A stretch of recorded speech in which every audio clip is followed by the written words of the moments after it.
Hello friends, so today's video is going to be my October TBR, or the books that I'm hoping to get around to in October. It is spooky season, which is really fun. I think that the weather is finally going to cool down. Where I live, it's starting to dip below 100, so that's good. But anyway, the first book on the list is one that I think is just perfect for the month of October, and that would be Gideon the Ninth. I've heard a lot of different opinions about this book. I'm excited to see how I feel about it. Some people felt it was kind of confusing. Some people felt like as soon as they were starting to get into it, then the plot took a turn and it went a different direction and they didn't like that other direction. And some people scream that this is the best book they've ever read. So the back says the Emperor needs necromancers. The ninth necromancer needs a swordswoman. Gideon has a sword, some dirty magazines, and no more time for undead nonsense. So definitely feels fitting for the October month, but I don't know what I'm gonna think of it. I don't know, maybe I'll think it's a jolly good time and love it, or maybe that it will not be for me at all. I don't know. I know Pira Ford loves it, and sometimes we have the exact same opinions about books, but a lot of times we have very different opinions about books, so I don't know, we'll see. I do want to get through some new releases that are supposed to be coming out in October. The giveaway is officially closed, but I did do a video talking about why pre-ordering is extra important this particular season, and I just wanted to help kind of contribute to that. So there's a lot of new releases I've pre-ordered, and I want to list for you the ones that are supposed to be coming out very soon that I'm hoping to get to. So we have Jade Fire Gold. This is my most anticipated release. I think it's going to have enemies to lovers. It's an Asian-inspired fantasy story. We have one character that I think comes from more so a place of privilege, and then another character that has maybe grown up in harder circumstances and they have to come together, but I don't think they like each other at first, hence the enemies to lovers, maybe. I'm really excited about it. I cannot wait. I've pre-ordered different copies of it. I'm so excited. I just feel like I'm going to love it.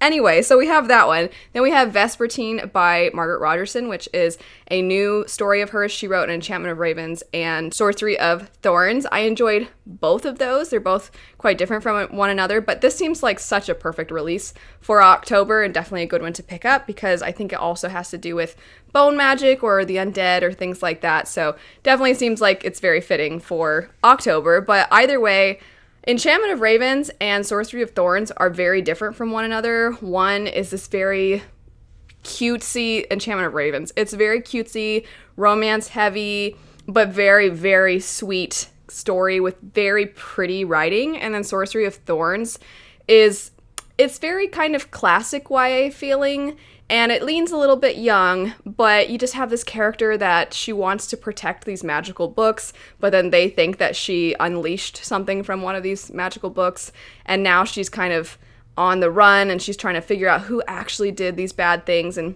I enjoyed both those books. Very different from one another, so I can't wait to see what Margaret Rogerson's newest book is like and how different it's going to be from these other two. What I think is a double-edged sword here is I love how different her books are from one to the next. However, it definitely means that it's not the same. You're not going to get the same thing with each book, which means there's a chance that your readers will love one and then really not like another. But I respect it. I respect her creativity, so I'm very excited for this one. We also have Little Thieves. This is a fairy tale retelling. I don't know too much about it, but when I was doing my anticipated releases and kind of researching what was coming out for October, this one definitely caught my eye, and I love the cover. I think that the cover is very enchanting, and the colors that they used I think are really interesting, but that's unimportant. It's a fairy tale retelling, and I just feel like retellings are great for the fall season. And then we have Keeper of Night. This is another one that I believe has something to do with undead or like the underworld type of magic, and from what I think the story is, since obviously it's not out yet, I haven't read it, I believe it follows a character who her heritage is both pulling from Asia and Europe, and I think her magic is tied to both of these different places, and I think that that's really interesting, and I can't wait to see how the author explores that. I mentioned in a previous video that a hint, the synopsis reminds me of the Shadow of the Fox trilogy, where we have these different kind of folklore inspirations and monsters from different folklore and everything. I'm hoping that's kind of what we're gonna get.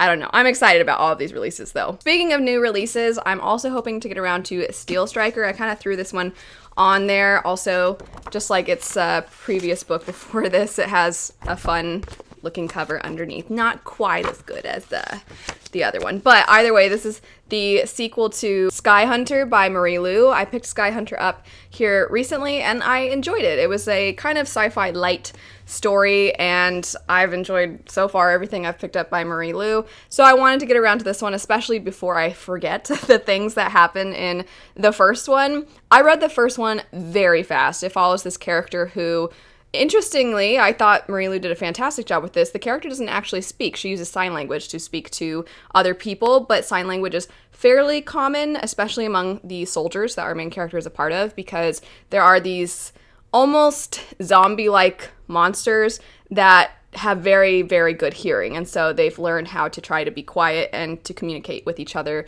with sign language. Our character has a sad backstory, and you don't know the whole time throughout the book like what exactly went down, because she doesn't really remember very well, but it kind of contributes to her loss of being able to speak and why she leans so heavily into using sign language. But I thought that was a really interesting choice, and I thought it was really kind of fascinating to see how the character had to express themselves throughout the story. But either way, this character, she's kind of an outsider in this society, but she still favors this society over another, because while this particular society she's a part of doesn't really welcome her, they at least have their freedom from the other group that kind of conquered most of our main characters' people, country, land, whatever you want to call it. So it's sad because she doesn't really get to fully appreciate the society, or the society doesn't fully appreciate her, but she's fighting for it anyway, and it seems like it's a losing battle because the other side has figured out how to control these monsters and use them as weapons. Anyway, it was a very interesting story, and I quite enjoyed it. It was kind of on the shorter side. I wish we could have gotten a little more in-depth with it, but every now and then I think it's fun to read something that's very fast, moves quick, maybe doesn't take tons and tons of time, even though I wanted a little more from this one. But either way, the sequel's here, and I'm really pumped to see what happens next. The next couple of books, they don't fit the whole undead theme or the scarier side of October monsters and things like that, but they do have mythological creatures, so I told myself it fits for October, even though nobody's expecting.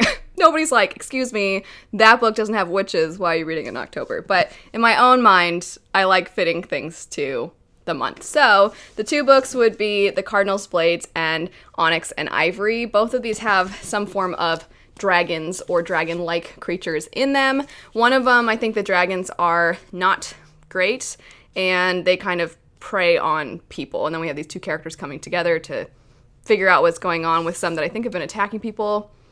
I've been wanting to read it for so long, and I haven't, and I really want to get around to it. It's one of those books I've had on my shelf for a while now. But either way, Cardinals Blades, I have put on multiple TBRs and not had the chance to pick up. It is a translated work, and it's been described as the Trader's Blade series. By the way, if you hear Spanish music, my neighbors, I think, are playing Spanish music very loudly from their car, so, you know, it's just adding all sorts of fun to the video. But either way, I didn't love Trader's Blade, but I loved the tone of that story. It was kind of a swashbuckling good time. I like that feeling of that story. So I'm hoping that that's what we're going to get here, but of course there's going to be dragons, and I think there's a religious factor to this particular fantasy story that, if it's really quite heavily present in the story, I always think is really interesting to explore. So hoping to finally get around to this one. The last couple, I don't know if I'll be able to pick up in the month of October. I do want to pick them up at some point before the end of the year, and that would be the Unbroken and Son of the Storm. So these are both new releases from this year that I just didn't get the chance to pick up yet, and I very, very much want to. I have seen kind of mixed opinions about the Unbroken. A lot of people seem to really like it, but it's not a perfect 5-star read for them. And then Son of the Storm, I haven't heard as many people talk about it, but what I have heard has been very positive. My friend Joshana, for example, absolutely loved it. If not in October, hopefully though, November or December. So if I get the chance, maybe my reading will be very successful in the month of October and I'll be able to pick these up too. That's it for the books that I'm hoping to pick up in October. Let me know what you're hoping to get around to, and if you've read any of these, let me know what your thoughts are on them. But anyway, thanks so much for watching. I hope you're having a lovely day, and I'll see you all later. Bye.